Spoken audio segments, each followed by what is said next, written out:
March Money Madness Week. It's all week. We are mad about money, and today we're going to find out if we're making big mistakes with our money. I'm sure we are.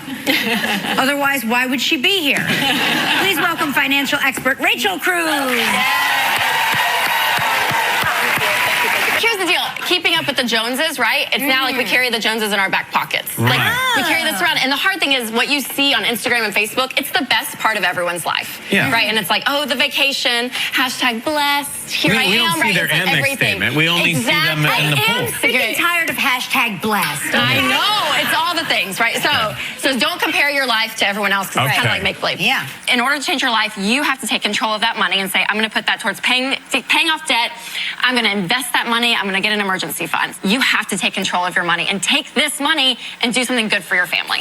You have to be intentional, and this is the key. You have to understand that your future is dictated by you. And so things like getting out of student loan debt, getting out of credit card debt is going to be key in order to build wealth, to be able to How go and often fund do you go to retirement. Starbucks? Bottle. And hey, Starbucks is not bad, but being intentional where your money's going is the key. And we all know that money talks, but sometimes couples, they get cold feet when it comes to talking about money. So how do you approach that tough topic with your spouse? Yes, it's a really stressful topic. 86% of people are actually bringing debt into the marriage who've been married in the last 5 years by a study by Ramsey Solutions. So we're seeing this is a stressful topic. So when you start talking about money, talk about how you grew up. A lot of your background of how you grew up is how you relate to money today. Talk about your financial fears and talk about your dreams and your goals. After you get married, do a budget together, number one. Sit down and say, okay, this is where every dollar is going.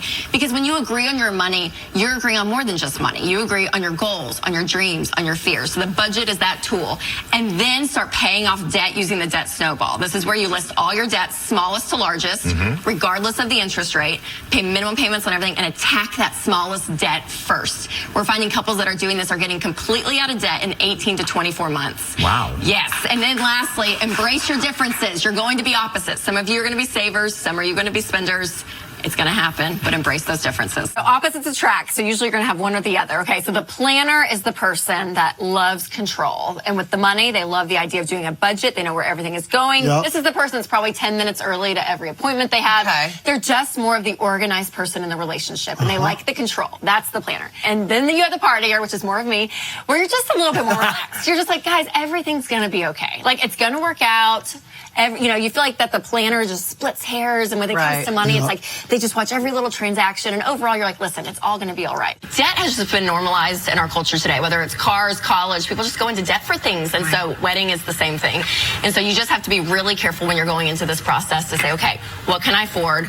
Because a lot of couples too are forking over their own money. You know, the whole traditional father of the bride pays for the wedding is not as much anymore because couples are getting married later. As a couple, look at your long-term goals. Say, hey, what if we took half this money and put it as a down payment for a house afterwards, right? So look at that. And then again, being realistic about your wedding. Don't let the expectations of other people drive you up, and then create a budget and say, hey, this is what we have to spend, and stick with it. So put effort into the marriage, not the wedding.